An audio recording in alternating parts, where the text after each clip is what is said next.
প্রেমিকার সাথে প্রতারণা করে গ্রেপ্তার ভুয়ো সেনাকর্মী, বাজেয়াপ্ত এয়ারগান, বহু জাল নথি, জাল আইডি কার্ড।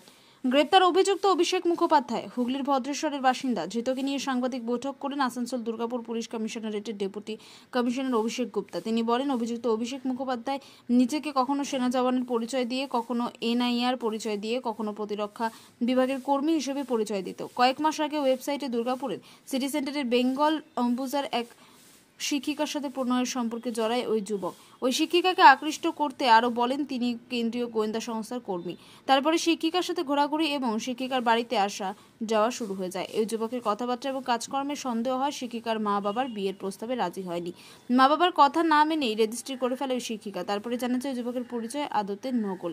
আকাশ ভেঙে পড়ে মাথায়। তারপরে শিক্ষিকার বাবা মা দুর্গাপুর থানার পুলিশের দ্বারস্থ হয়। প্রতারণার অভিযোগ দায়ের করা হয় যুবকের বিরুদ্ধে। তার মধ্যে গা ঢাকা দিয়েছে দুর্গাপুরের একটি হোটেলে ছিল ওই যুবক। সোমবার অভিষেককে ডেকে পাঠায় সিটি সেন্টার ফাঁড়ির পুলিশ। সেনাবাহিনী এবং গোয়েন্দা বিভাগের কর্মী নথিপত্র, পরিচয়পত্র দেখতে চায় পুলিশ।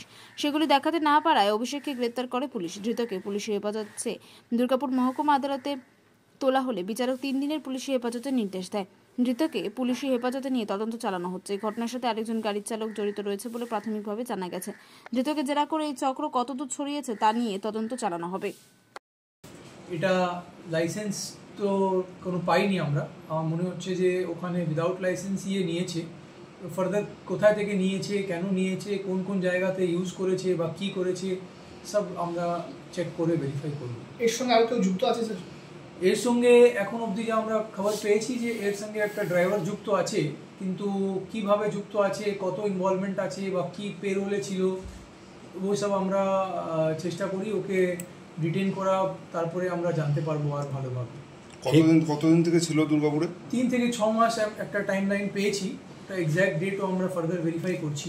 এখন অবধি একটা খবর আছে যে মার্চে এসেছিল, কিন্তু তার আগে এসেছিল কি নেই এটাও আমরা ভেরিফাই করছি।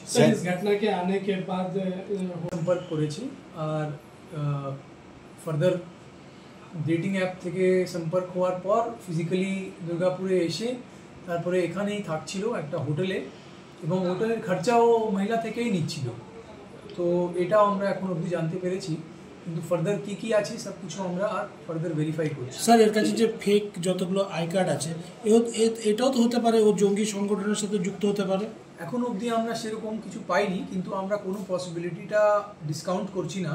সব রকমভাবে আমরা দেখতে চাইছি যে কীভাবে ওর কি লিঙ্ক আছে, ফার্দার কি অ্যাসোসিয়েট যদি কেউ থাকে কি নেই থাকে, কোনো স্পাই নেটওয়ার্কের সঙ্গে যুক্ত কি নেই, সব কিছু আমরা কিন্তু ভালোভাবে একদম ঘটিয়ে দেখছি।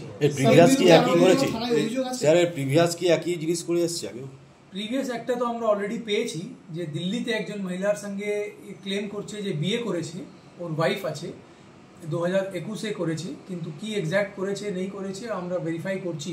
ওকেও পরিচয় দিয়েছে গভর্নমেন্ট সার্ভেন্টেরই, ফার্দার আমরা ওটাও ভেরিফাই করছি।